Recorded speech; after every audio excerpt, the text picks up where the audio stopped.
First tonight, people throughout Utah are still talking about that space visitor that lit up the sky early this morning. You see a meteor of this size or this sort of majesty only once every maybe 5 years or so. Today we've been learning about the science of that rock, that meteor that briefly turned night into day over the western United States. Alex Cabrero is in Salt Lake City. Alex, you spoke with professors at the University of Utah's astronomy department. What are they saying about this meteor? Well, Deanie, they're all saying they wish they had seen it with their own eyes, but we do have several video clips of the meteor if you haven't seen it. Of course, the one question everybody has, did it land on the ground? We spoke with several experts who say there's a pretty good chance that it did. In fact, one expert gave us an idea of where it might be, and here's a hint: Utah.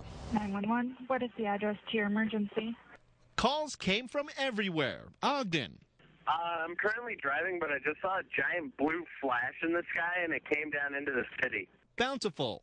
It flashed from the west and lit up the whole freaking neighborhood. Salt Lake City. Ma'am, I'm not kidding you. I am terrified. I mean, Professor David It's an amazing, astronomical phenomenon. Kita is the chair of the University of Utah's astronomy department. He says the energy of the meteor coming into Earth's atmosphere was so powerful it had to be measured in terawatts. It's almost like the consumption of the United States all at once, but it was a fraction of a second. Those who saw it believe it. It looked like a big fireball. It was like daylight. I've never seen it before. Kita says a meteor like that comes along once every 5 years. A camera at the University of Utah's Frisco Peak Observatory near Milford caught it, then got the aftershock rumble a few seconds later. Seismology monitors at the U picked up the rumble from the air. It's breaking the sound barrier, and so it is creating sonic booms, shock waves. Seth Jarvis, Clark Planetarium's director, says the meteor was about the size of a washing machine, then vaporized, breaking apart on impact. However, he says there's a good chance some of it landed.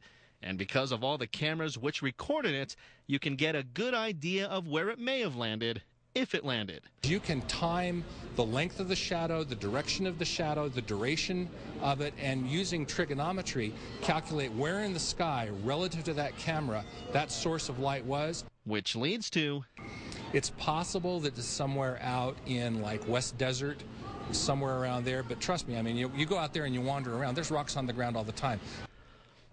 Now, there is a lot of interest in finding that rock if it did land. Already, I've received emails from meteorite hunters in Kansas and Nebraska and in Florida asking me if I knew the coordinates or even the azimuth readings of the meteor's trajectory. There is a lot of money there, those meteorites. If you find them, they are worth some money, and it seems like the race to find it, if it's there, it's already on. Hope you're up on your trigonometry, Alex. No clue. Thanks.